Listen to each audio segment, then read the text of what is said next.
Untuk lebih lengkapnya terkait dengan kasus industri rumah senjata api rakitan, saudara, kita tanyakan langsung kepada Direskrimum Polda Lampung, ada Kombes Pahala Simanjuntak. Selamat malam Pak Dir, dengan Ibrahim dari Studio Kompas TV.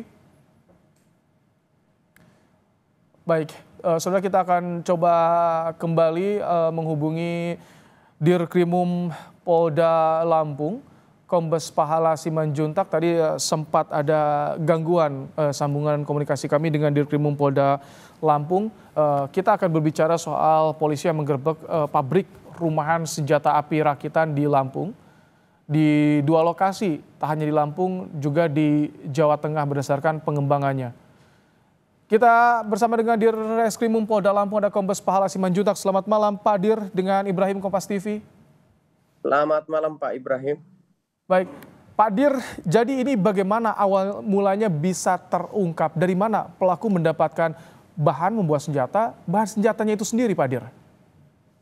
Baik, terima kasih Pak Ibrahim. Jadi kami sampaikan bahwa ini berawal dari kasus curanmor yang terjadi di daerah Tanggamus.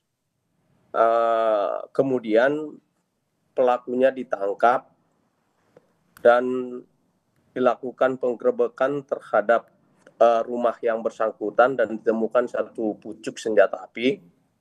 Kemudian kita mengembangkan dari Polda dan juga didapatkan informasi bahwa senjata itu diperoleh dari inisial RS. Kemudian kita kembangkan lagi bahwa didapat informasi bahwa senjata dibeli dari seseorang. Dan kemudian kita cari orang itu memang masuk dalam DPO. Kemudian kita kembangkan terus untuk mencari tahu asal-usul dari senjata api itu. Dan kemudian kita dapat informasi bahwa senjata api itu didapatkan dari seseorang inisial A. Dan kemudian inisial A ini kita lakukan penggerebekan di daerah Bandar Lampung, atau tepatnya di Kecamatan Kemiling. Dan kemudian kita mendapatkan senjata api, ada 4 jenis atau 4 buah senjata api di dalam rumah itu, di dalam satu kamar. Dan kamar itu memang diperuntukkan untuk membuat senjata api. Itu mereka beroperasi sejak kapan Pak Dir yang membuat senjata api dan sudah diedarkan kemana saja? Baik, jadi untuk informasi yang kita dapat dari yang membuat itu bahwa mereka beroperasi, informasinya baru akhir 2023 yang lalu. Namun kita terus mendalami dan juga sudah ada yang mereka produksi atau mereka buat itu, sudah ada yang sudah terjual, ada 3 pucuk. Dan juga yang kita temukan kemarin itu di dalam rumah itu ada 4, itu masih sedang dalam proses. Artinya belum selesai atau belum bisa ditembakkan, tapi sudah hampir jadi gitu.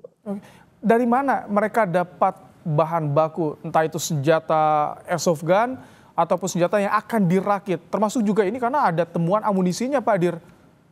Baik, jadi untuk senjata itu memang yang inisial A ini di rumahnya itu pun ada di situ dibuat spanduk servis airsoft gun gitu.